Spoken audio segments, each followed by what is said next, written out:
This is the hard part when you have like reality TV villains from such different kinds of shows. Like the people that are from shows where you don't get voted out, they just do not have the cutthroat gene in them. They don't understand like this social game and blind sides and thinking ahead.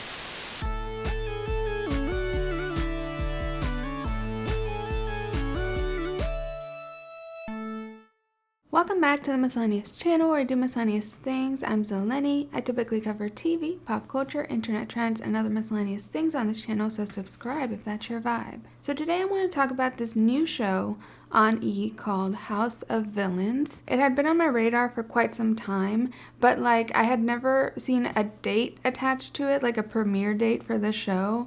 And as soon as like maybe 2 weeks ago, I was seeing commercials, but at the end of it, they just said coming soon, and it didn't have a date. So I assumed maybe it was further off, like it wasn't going to premiere for a while, because usually if there's no date, it means it's still kind of far away. But this week, I was just browsing my YouTube feed, and there was the first full episode of House of Villains. And as I'm recording this, it has already had 2 episodes out. And this is a TV show that's kind of a Big Brother style setup. But instead of, regular people like Big Brother, it is all villains from across reality TV, all kinds of different reality TV shows, from competitive ones to dating ones. So as a fan and connoisseur of reality TV, I was very interested from the beginning premise of this. There's been a ton of shows, though, of like all-star and mixing different TV shows, so that's not brand new, but I feel like this is the first one that is fully leaning into the villain thing and villain arc on reality shows. Their ceremony room is themed like a supervillain, and they have like tech and stuff, so like the whole show is kind of themed around like a supervillain aesthetic. I want to start with my typical question of, is it worth watching?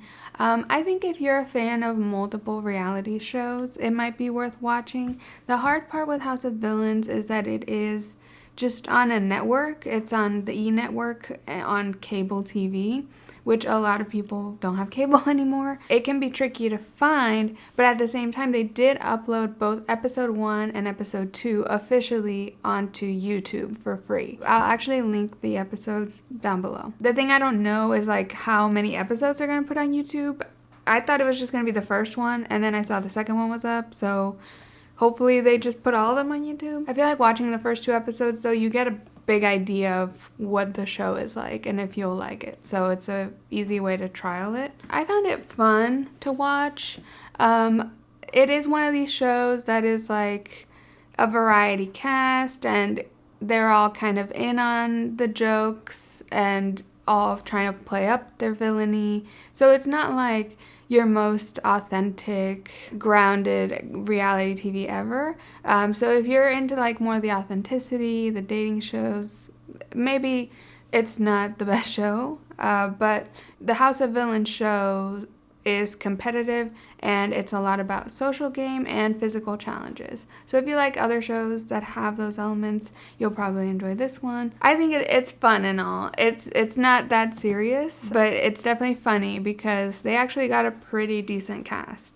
So I'll go into the cast in a minute, but first I want to talk about the format of the whole show and like the rules of the game. So the host of House of Villains is actually Joel McHale, who you might know him from Community. He was like in The Bear randomly. He's very much known for playing like a really good asshole character. His origins are maybe less known. I'm not sure. Let me know if y'all remember. I attribute Joel McHale and the show that he hosted on E! Called The Soup for my education on reality television, at least early on in my life. Like when I was a teenager, I would religiously watch The Soup. It was one of my favorite shows. The Soup was one of these clip shows, very similar to like a Tosh.0, one of those where there's like a guy, a green screen, and like a TV next to him, and he reacts to clips and makes fun of them. Except the Soup's angle was that all of the clips were from reality TV. Back then, y'all don't even know, if you're younger, like how hard it was to like watch shows everything revolved around when a certain program aired. And so if you happen to be busy or at school or your parents made you go somewhere you missed an episode of your favorite show, like, good luck finding that episode to be caught up on your show or whatever. So anyway, the point is that The Soup was like a weekly show that helped me know what was going on in the reality TV landscape, like, every week. So even though I didn't watch every reality show going on in the late 2000s to 2010s is when I was watching The Soup, I still knew a bunch of the iconic moments and funny moments going on in reality TV because The Soup was curating, and basically it was a compilation of funny reality TV moments of the week. I don't think I've ever watched a full episode of any show that Tiffany New York Pollard has been in, but she single-handedly was carrying The Soup, and like half the clips on The Soup were of Tiffany Pollard. I've never rewatched The Soup and stuff, and I feel like it's something that if you rewatch, it'll be very problematic, and I'm sure Joel McHale's comments will be problematic about the people he was making fun of. It has its issues, but at least it gave me a really good understanding of like what shows were going on, who were the important faces of each show, and it really helped me to like build this foundational knowledge of reality TV. And I find it so interesting they chose Joel McHale to host House of Villains, given his history covering reality TV so much. I feel like it's kind of perfect casting, but it still makes sense because House of Villains is on E and The Soup was on E, so there is definitely that relationship already established. What I think is funny too is that when the cast first meets Joel McHale on the episode 1, they do not respect him at all, which of course is what you would want and expect from your villainous cast. Tiffany Pollard is on the cast, and she had like kind of an awkward greeting with Joel McHale. I imagine there's so much history there because I remember he would go in on her so much when like she was like single-handedly carrying his show. Anyway, but all the villains are just talking over him. Bobby Lytes thinks he's Carson Daly, and Joel McHale's somewhat offended. For some reason, Nick Lachey starts catching strays, and Jax is like, oh, I'm just glad you're not Nick Lachey. And it's like, wait, Jax, you're not even from the Love is Blind one. Jake's the Love is Blind one. Everything is so connected because one of my favorite quotes from The Soup was from this clip. I don't even know what show it was, but Nick Lachey cameoed on it, and the girl from the show, it was like The Hills or something, one of those, and she was like, stay out of it, Nick Lachey. And I remember Joel McHale would quote that all the time on The Soup. So it's just, it is all full circle here on House of Villains. And right away, showing the villains chaotically greeting Joel, not respecting him, they're all trying to shake his hand. This show is really not trying to look polished or perfect. They show like a bunch of different takes of Joel McHale trying to explain to the cast. They keep getting interrupted by like other sounds, by Omarosa walking away, like to the point where the final take we see, it's a nighttime and Joel comes in a fancy car. It's all kind of trying to weave together this theme of like, these are villains and therefore things are gonna go wrong. Like the comedic relief villain, like Megamind or something. Probably every reality show has a bunch of takes like this, a bunch of takes that go wrong, where the host is talking to the contestants and back and forth. But they don't show that because House of Villains really wants to portray like these are villains and therefore things don't go perfectly for them. There's also a lot of Joel McHale like breaking the fourth wall and making jokes about the villains. Like he mentions that these people all have agents to the camera, so that we know they're not just regular people, they are people trying to get on TV having agents. So the rules of the game, they are all competing for the America's Next Great Supervillain, some variation of that phrase and title, and $200,000. They'll all compete in a physical challenge, and whoever wins that challenge becomes top supervillain of the week. They get to get a reward where they get to bring 2 other villains with them, and then they also get to choose the bottom 3.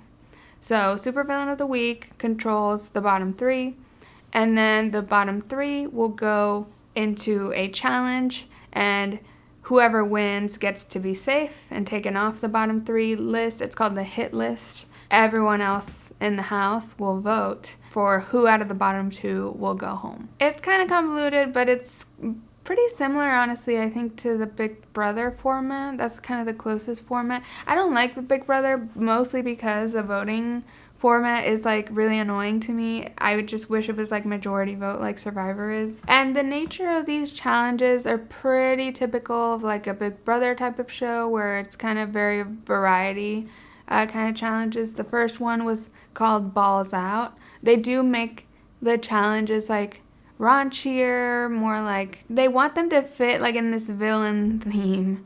And this first one's balls out, and Joel keeps saying balls all the time. Everyone has one ball and they have to protect their ball or get it knocked out of like a field. And then in episode 2, it's the hit list bottom 3 challenge, and that's like a golf cart race or kind of obstacle course, and whoever gets the best time gets to be safe. So let me get into the cast and their gameplay so far in episodes 1 and 2. There will be spoilers for the first 2 episodes. First spoiler is that we don't know yet who goes home after 2 episodes. It's kind of fitting for me to cover the first 2 episodes because they basically encompass like one life cycle of a contestant. So no one's gotten voted off. Episode 1 had the main challenge where we got the supervillain of the week.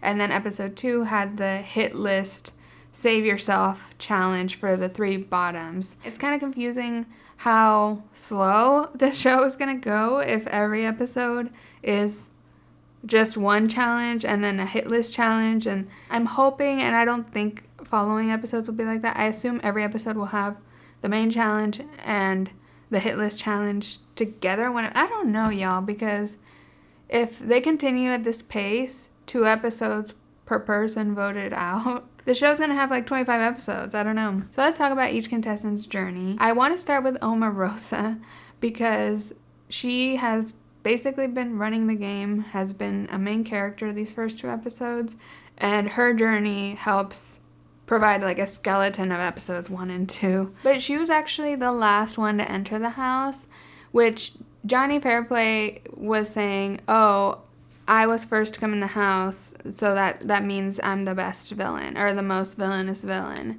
But I think in these shows, they always save the best for last. Omarosa came in last and scared everybody. Omarosa is originally from The Apprentice, way back when in 2004. And she is also infamous for like serving in Trump's cabinet when he was president at a certain point. I think out of all these villains, that takes the cake of villainy. Like, serving in actual Trump's cabinet, like that goes beyond television. That's just real life shit. She comes in hot. Like, Omarosa is not messing around, and I can tell right away she's very seasoned. Through this whole cast, there's kind of a difference between the OG reality villains and then the new modern age villains, and I feel like the OGs just like get it so much more and understand how to like play up their villain side. They kind of understand like what the audience wants. They're playing it up and being dramatic compared to like the newer age people that are just like a little bit caught off guard and don't really know how to be competitive. So Omarosa is like the most coming in fighting already. I mean, she knows Jonny Fairplay, so they have a nice greeting, but she immediately picks a fight with Corinne, who is from The Bachelor. She's a bit of a more recent reality TV star. Corinne comes in and asks, "What's your name?" And that was the ultimate mistake for Omarosa. She was mad she didn't know who she was and told her to go Google it, and then just ignores Corinne and pretends like she doesn't exist, to the point where Corinne gets really upset and runs away, calls her a bitch, you know. But this was like 5 seconds into arriving at the house. She's also already trying to make alliances. I mean, she seems really tight with Jonny Fairplay. She like relates to him. They go way back. She also has a lot of deep respect for Tiffany Pollard. So the OG people seem to know each other. And she meets Shake at the beginning and like asks him to be in an alliance. And he is caught off guard and doesn't say yes right away. And because of that, Omarosa doesn't really want to be in alliance with Shake. He took too long to answer. But anyway, Omarosa ends up winning the first challenge and becomes supervillain of the week. She basically wins the ball challenge by having a do-nothing strategy, and it kind of works until she's top 2 with Johnny Bananas. Her and Johnny Bananas actually make a deal that if he lets her win, she won't put him in the bottom. Johnny Bananas is like, I feel like if she betrays me this early, it won't help her overall game and everyone's going to target her.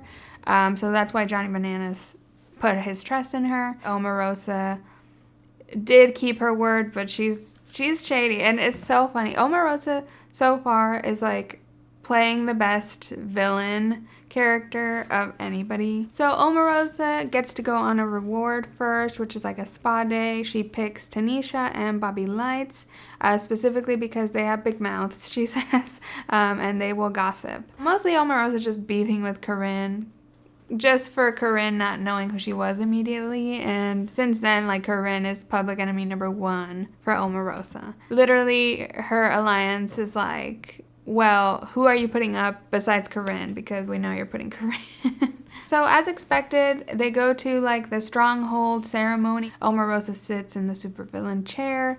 She evil laughs perfectly. She gets it. She chooses Corinne for the hit list, as well as Shake for his hesitation to join her alliance. And then she starts teasing and implying she's gonna choose Johnny Bananas, but ends up picking Jax instead for being a physical threat in the challenges. In episode 2, honestly, Omarosa lays low because all of episode 2 is about the hit list 3 people going to their challenge, and those 3 people like pleading their case to everyone to try to get votes on their side. So a lot of episode 2 is about the bottom people. Omarosa's the top supervillain. She also doesn't get a vote in the final vote where they vote between the bottom 2. She kind of does take a back seat in episode 2. I do think Omarosa has a good chance in this competition. I think she is such a visible threat so early, though, that these villains are smart enough that they're gonna start thinking of like how to blindside her in some way. This is the hard part when you have like reality TV villains from such different kinds of shows. Like, the people that are from shows where you don't get voted out, they just do not have the cutthroat gene in them. They don't understand like this social game and blindsides and thinking ahead. And then the people from the cutthroat games are like, we gotta start thinking strategy, and they're over here playing chess, and the Love is Blind people are playing checkers. It's a whole different ball game. But anyway, let's move on to Jonny Fairplay, because this contestant kind of embodies that old school cutthroat game that a lot of the newer age people just aren't getting. Jonny Fairplay is from Survivor, and I am a Survivor watcher. I've mentioned that a few times before. I don't make a lot of videos on it because it's kind of like a show that's commentated on a lot, and so many people know so much more than I do about Survivor that I just feel like Survivor commentary is covered. Anyway, I love Survivor. I'm watching the current season, always watching the current season, and Jonny Fairplay is the most iconic villain of Survivor, probably.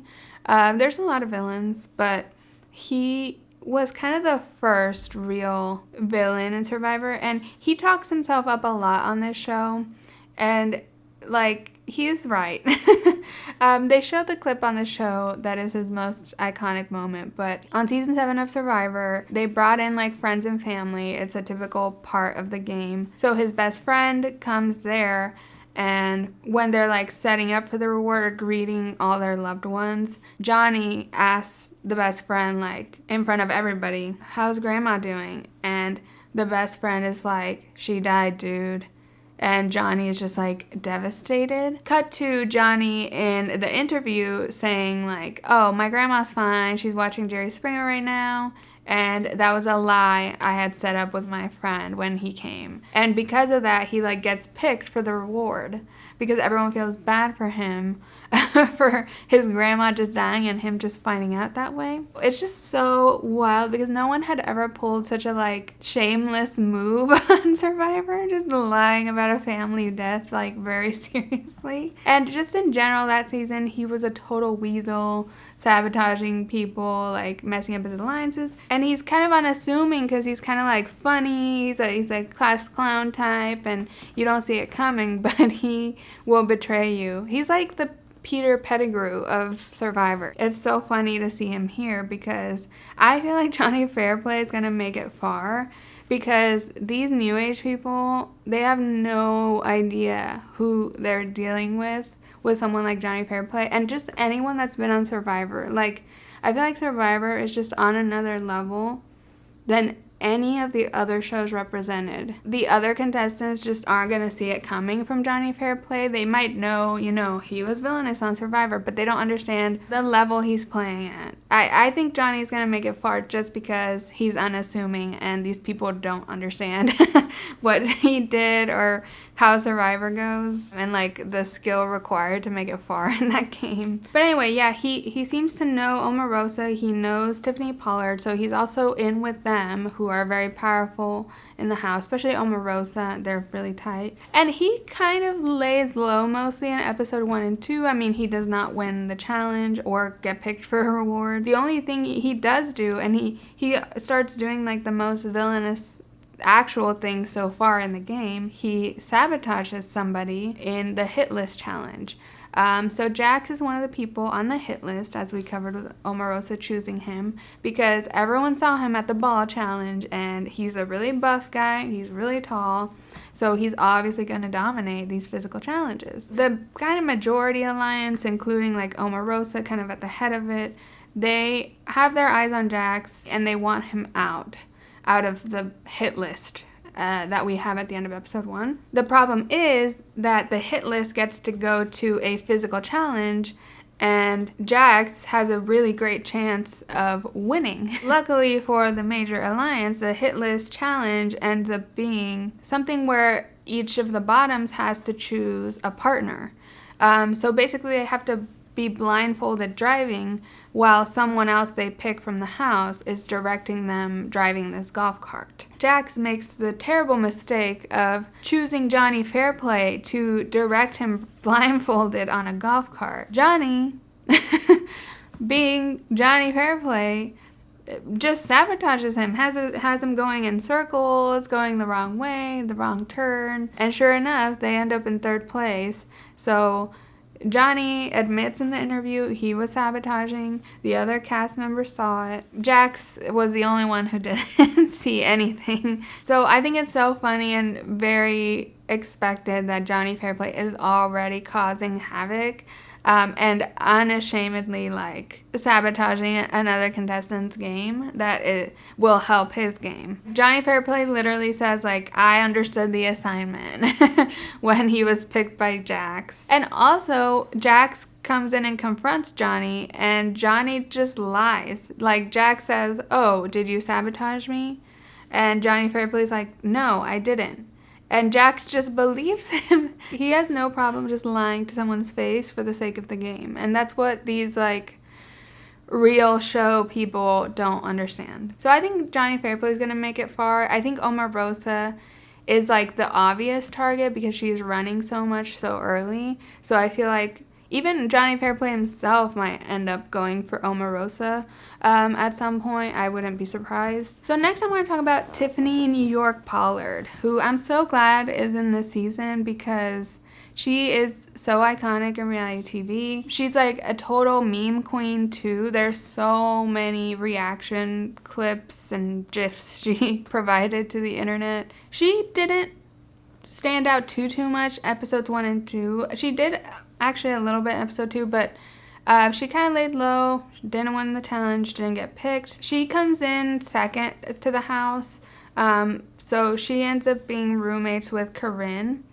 And just because of that, like, she feels very protective of Corinne. When Corinne is crying about Omarosa bullying her, Tiffany like comforts her and also tries to go to Omarosa and defend her. And Omarosa respects her a lot. She respects her for like being the first black woman to have a dating show centered around her. Oh, and Tiffany Pollard was in a lot of reality TV. Originally, she came from Flavor of Love, but then she had a lot of spin-offs centering around her. She had I Love New York, which was a dating show. She had like New York Goes to Work. She had all kinds of shows, and that's why she gave the Soup endless clips to work with. I distinctly remember one where she was afraid a lion was gonna like come after her, like in a zoo, and she was terrified that the lion was gonna smell blood because she was on her period and gonna eat her because of that.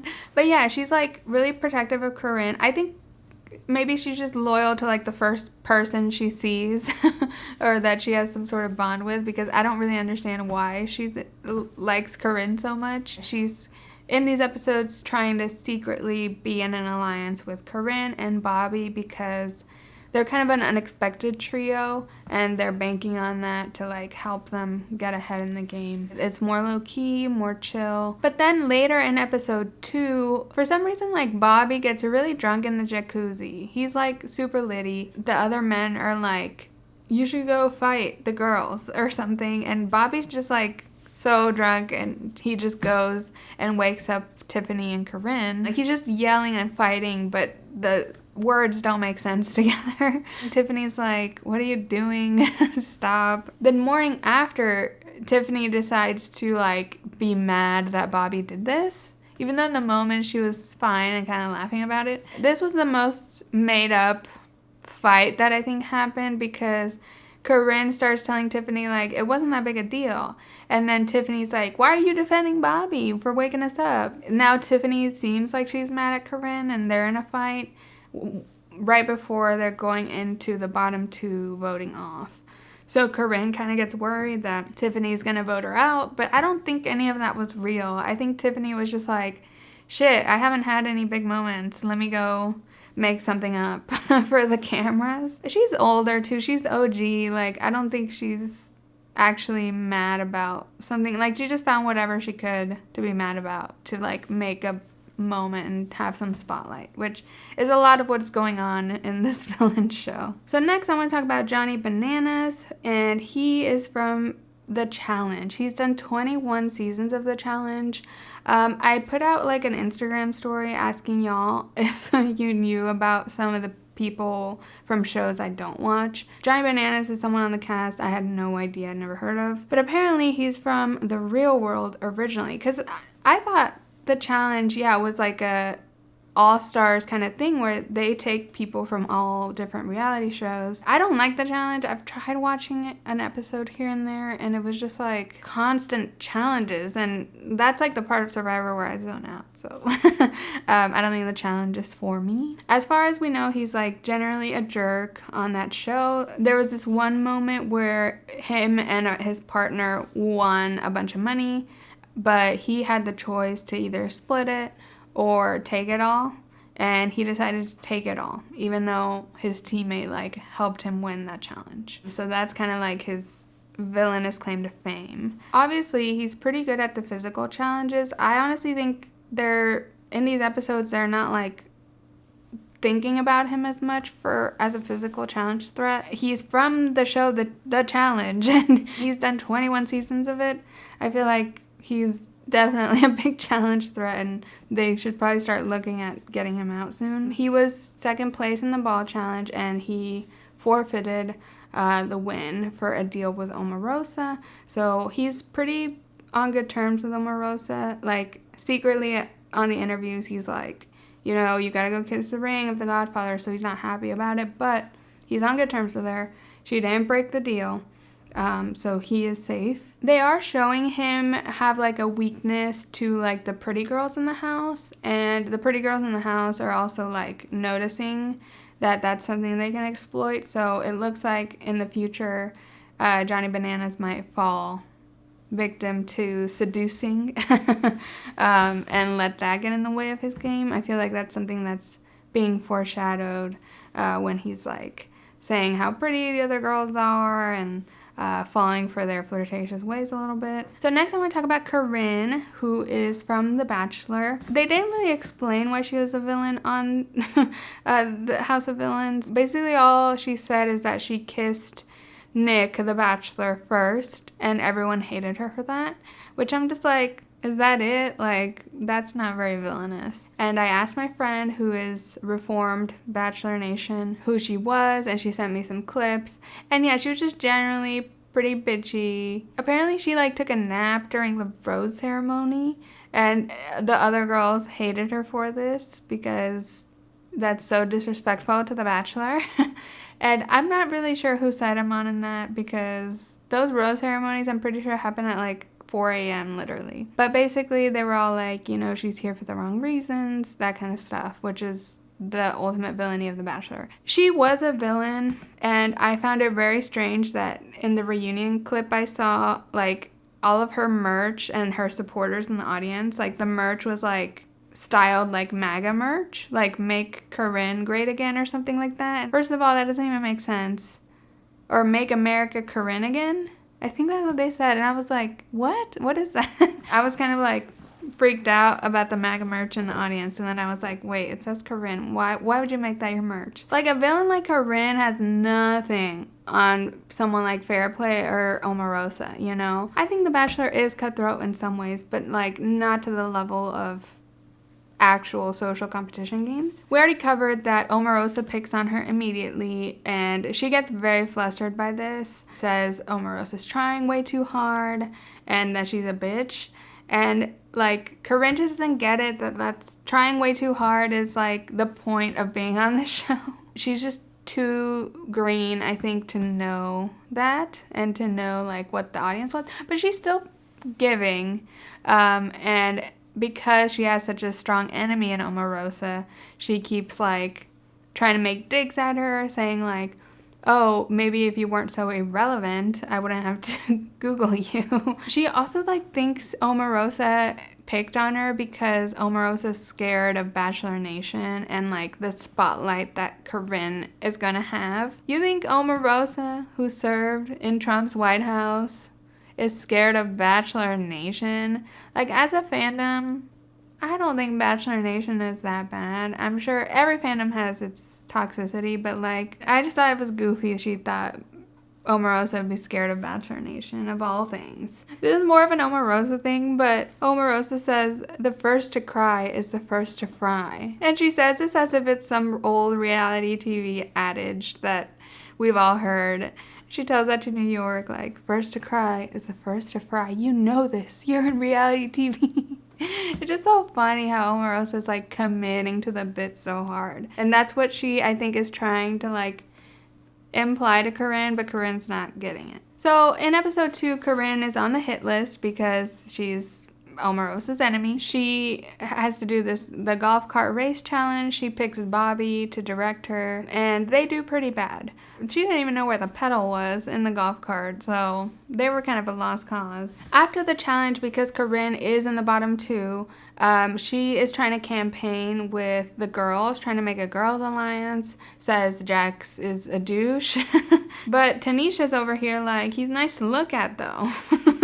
But Corinne is trying to convince them, you know, vote Jax off, he's a douche. And she's also trying to secure Johnny Banana's vote by flirting with him. But she's kind of not sure if it's working or if he's just saying like he has her back when he doesn't. I don't really know yet where Bananas is at. I think I need to see how the vote turned out. Corinne does say at some point she has a crush on Johnny Bananas, which I'm like, I don't buy it completely, but okay, girl. Next we have Shake from Love is Blind. Most, if not all of y'all that watch my channel know who Shake is. He is from season 2 of Love is Blind and known for degrading women, literally. He was super rude to Deepti, was asking the women questions about their weight. At the reunion was also like objectifying Vanessa Lachey and yelling at everybody, calling everyone fake. That was the one thing he got right though, but he was just really scummy, and to this date, I think he is like Love is Blind's biggest like villain, where he accepts it and owns it and makes it part of his brand. Most villains on Love is Blind try to go like the apology route and like try to get a redemption arc and all that. But Shake, I feel like, is the one who just like accepted his fate as a villain and seems to be fine with it. I mean, it got him on the House of Villains show. And it's so funny because when he walks in, Tiffany Pollard hates him. Like, she's scared of him because he's so mean. Like, she's like, anyone but him, anyone but him. So she watches Love is Blind, I guess. But Shake is, out of everybody, I think he's the most like out of his element, like is so screwed in this competition because the show he comes from is just not cutthroat. That's not the format of Love is Blind. Like, yes, it has its unique challenges as part of the show, but you don't get sent home and have this social game stuff going on, like strategy and things. It's just not that happy. It's one of the furthest removed shows. And he is clearly struggling these first 2 episodes, very out of his element. The whole first episode, he's treating it like a vacation. After the challenge, he's just like, I'm confused. Why can't we all just live together and hang out? And it's just like, that's not what you're here for. You're here for a competition. Get your head in the game. The only person that kind of relates with him is Jax, who's from Vanderpump Rules and is a other show that's not cutthroat social strategy game, and he ended up on the hit list. He does win, though, the hit list challenge. He chooses Johnny Bananas as his partner. They get the best time on the course, and he saves himself from the bottom 2. I don't think he's gonna last long, though, because he's just not from a show where you have to think like this. He is just like out of his league villain-wise. Episode 2, though, once he is safe, he does start kind of like stirring the pot and causing shit, particularly with Jax, who was the one person relating to him. But Jax has this one-on-one with him where they talk about finances and how much Jax has made like on Cameo. He said he made like $450,000 on Cameo, and that Shake needs to get on that because Shake still works as a vet and still lives kind of a regular life, I guess, according to him, while Jax is getting all these like brand deals and having all this money. And so this really rubs Shake the wrong way, and he starts thinking, okay, my strategy is going to be, I'm going to tell everyone how rich Jax is and how he doesn't need the $200K as the prize, and they'll vote him out. I think he's trying to tell Bobby that this strategy, he's like, okay, Jax is so rich, he was telling me, and Jax just like comes up behind him and hears everything and immediately catches him trying to spread this like campaign against Jax for being rich. Shake is just like, fuck, I got caught. But he does like get into an argument. He goes and picks a fight later with Jax. Jax is in the jacuzzi. I think by then everyone was really drunk. And Jax like wants to beat him up. And Shake is like, well, if it came down to a physical fight, like he would win. He admits it to the camera, but they just stay verbal. I guess he's kind of getting it by the end, like playing into the villain thing, but I just don't think he has the chops for the social strategy. He could be learning quick, though. We'll see. So next is Tanisha, who is from Bad Girls Club. She's another OG. Apparently she is like that meme with the banging of the pots and pans. Like, that's so iconic. I didn't even know what show that was from, but it's from Bad Girls Club, which I never watched Bad Girls Club. I don't know much about Tanisha's journey on there. It kind of felt like it was Top Model just without the modeling. I think also because it was on the same network as Top Model, where I'd watch. Maybe occasionally like an episode would come on, but I could never like follow the plot. What was the point of it? I'm not sure. And Tanisha has been playing a really low-key game, episodes 1 and 2. She's in an alliance with Omarosa. She got taken on the reward. In general, she's been like really motherly. I mean, it's been a long time since her run on Bad Girls Club. So she seems to be like in a much chiller place in life. She's very nurturing. I'm not sure strategy-wise where she's gonna go. Wait.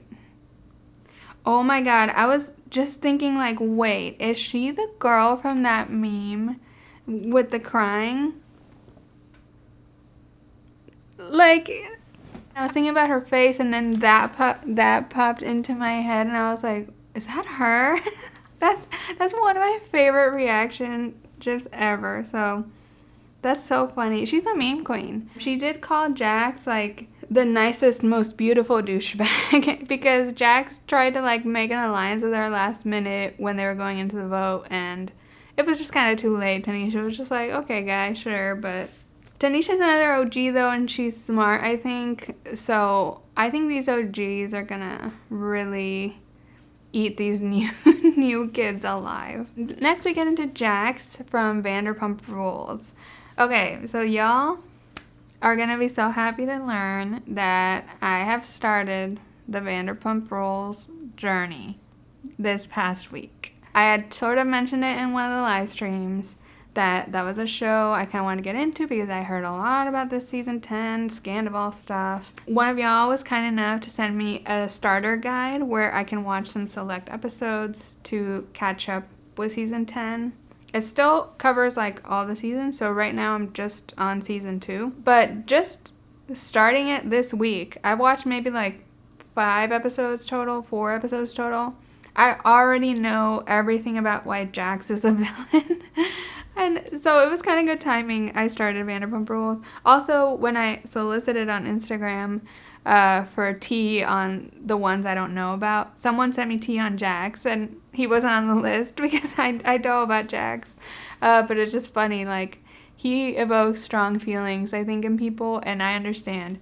Literally, I was just watching an episode from season 2 where he kind of disappears from the show for a couple days, and then he comes back for his shift at the restaurant, because if you don't know, Vanderpump Rules is like about a fancy restaurant and all the workers there. Jax comes in for his bartending shift, and he's like, yeah, I was just in jail for 4 days. And everyone's like, what?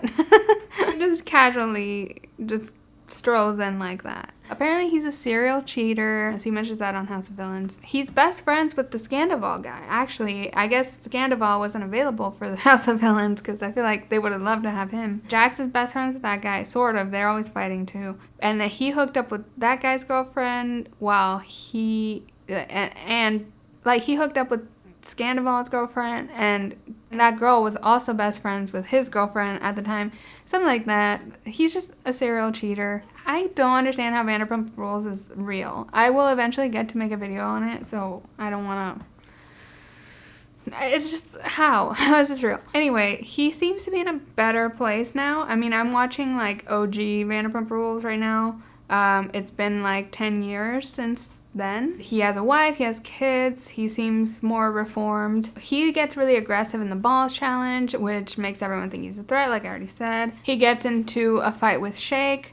At first, he's really trying to give him the advice and tell him about all his great accomplishments financially. But then he's really offended that he gave Shake free advice about monetizing his fame. But by then, he's already going into the hit list ceremony. He was dumb enough to pick Jonny Fairplay. I mean, he didn't know. And he mentions like, oh, my manager told me to research the other villains, but I didn't. I don't know anything about Jonny Fairplay. Obviously, he doesn't. That's just so funny to me. And he goes to confront Jonny Fairplay, and he's like, I'm from Bravo, where we confront people face to face. That's like all they do on those reunions. And so he asked Jonny, like, did you sabotage me? And Johnny's like, no. And he's like, oh, no worries, man. Cool. Yeah, thank you. Like, he just believes him. And he has that jacuzzi fight with Shake, which Shake instigated, but Jax starts getting a little scary and is like, I would gladly go back to prison for you. And he's like seeing red. He's like, y'all need to say, calm down, Jax, calm down. Like asking them to calm him down, and they calm him down, I guess. But like, that was kind of scary that he was able to turn so quick when he's so reformed, right? In the final ceremony, Jax is in the bottom 2. I am very convinced he is the one going home. He's such a big physical challenge threat. You can get Corinne out later, you know. And he doesn't have any strong alliances or connections when Corinne has made more convincing arguments to various people. So I think Jax is going. We don't have confirmation. They end the show right before they tell us. But they get to give their final pleas, and he's basically like, sorry, I'm so athletic. Which obviously doesn't help, I don't think, his case. New York like reads him for Phil and is like, you're a demon. you're a demon possessed. I'll just let her say it because it was just so funny. This one right here, I see your heart, and it's ruthless, it's black, it's ugly, and I know why you're in this house. Because you're a demon, and you're demon possessed. Jax is honestly taken aback by that. He's freaked out. But yeah, I think Jax is out. Sorry, guy. Vanderpump Rules is just not... It's cutthroat socially, but in a totally different way than an actual competition where you're allowed to lie, cheat, and steal. Like, he's always getting in trouble for lying, cheating, and stealing. But in this context, you're supposed to do it. So our final contestant, I don't know why she's at the end because there's not much on her, but she's Anfisa from 90 Day Fiancé. I don't know anything about her or 90 Day Fiancé really. I'm not in the TLC universe. I don't think I want to be, even though it's kind of adjacent to what I cover on this channel. It's just a little too far for me. From the clips they showed, she just kind of seemed bratty and like a gold digger perhaps. Always wanting really expensive things and expensive ring and stuff. But so far she's playing it really low-key. She really doesn't make waves at all in episodes 1 and 2. She does seem to have plans to like seduce Johnny Bananas or Shake. She tries to flirt with Shake a little bit, I think, and use her charm. Honestly, I think she could make it far just because she is so chill and low-key. Like, she's not from a show that's cutthroat.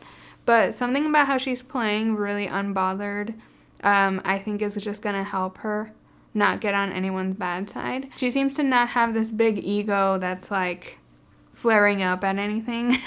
Oh my god, I missed a cast member. I missed Bobby Lytes. And he's from Love and Hip Hop Miami, I believe. Apparently he's the first gay man on a Love and Hip Hop.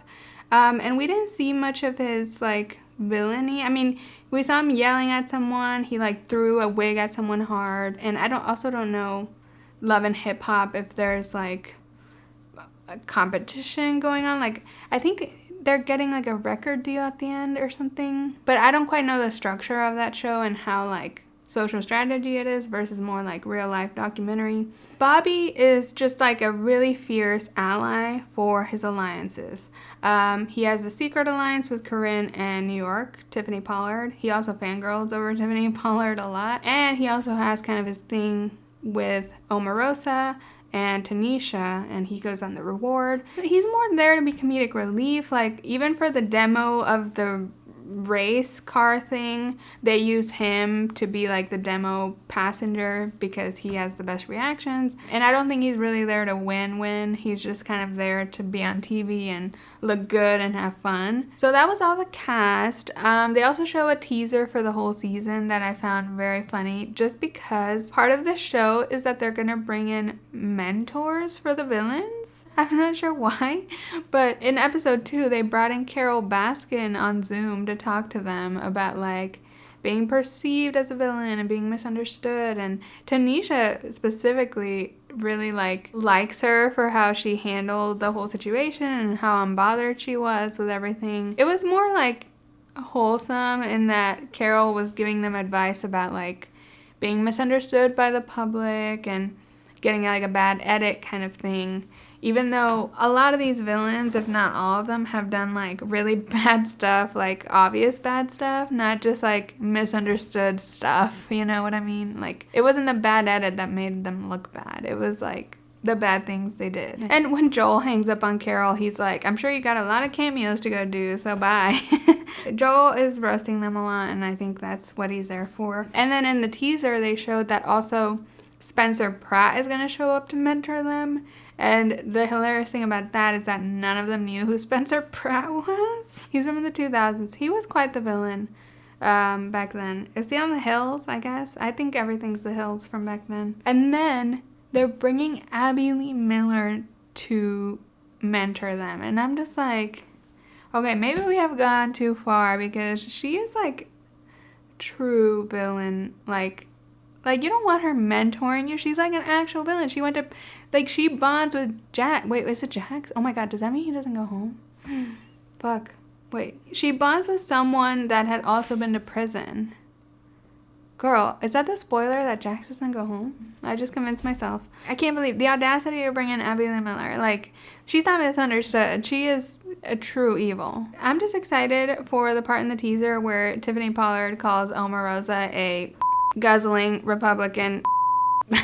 So that is episodes 1 and 2 of House of Villains. I probably won't make another video about it. If anything, maybe I'll stream like around when the finale comes out. We could maybe talk about it if there's anyone interested. I just know for other random shows there's not as much people watching it, and also I don't know how accessible it's going to be.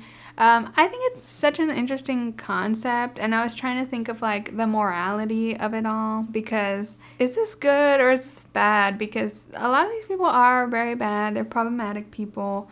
And on one hand, I'm like, well, I'd rather bad people get exploited on reality TV than good people. So putting them in humiliating situations is more fun for us to watch because they deserve pain, quote unquote. Not pain, but like, you know, looking goofy on camera. But on the other hand, I'm like, well, it's giving bad people a larger platform. And they're also like winning a prize for being the worst person, which I feel like is kind of weird. But I don't know.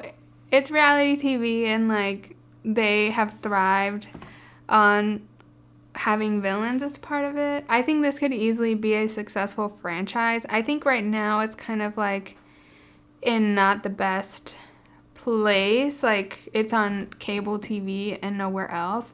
And I'm so annoyed because E is owned by NBC, who has a streaming platform, Peacock, but for some reason new episodes don't end up on Peacock. I don't understand these networks that have shows like this that they really want to promote, but then they don't put it the next day on their streaming services. They are trying by putting it on YouTube.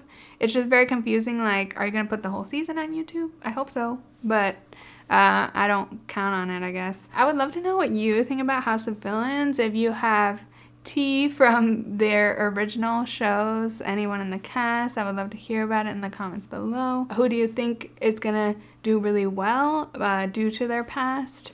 I definitely think Fairplay is there to cut some throats and be the best villain. Also, I am wearing, for the occasion, my Alexis Nair shirt because she is like an iconic reality TV villain. She could have been on this season. Also, yeah, who would you want for like a season 2 of House of Villains? I feel like I would love a top model villain. I'm surprised there's not like a Big Brother villain. Jade from Top Model disappeared from the face of the earth basically, but like she is such an amazing villain. Like, I would die to see her on a season of something like this. I would love to see a Drag Race representation on this show. Honestly, just for the visibility of Drag Race, but also because there could be some fun villains and they would ham it up, I feel. Please like this video and subscribe to my channel if you enjoyed. I put out new videos whenever I feel like it about TV, pop culture, internet trends, and other miscellaneous things. And you can follow me at miscellaneous on Instagram or Twitter to find out about new videos or live streams, or just turn on the bell notification here on YouTube. Thanks so much for watching, and I'll catch you in the next one. Bye!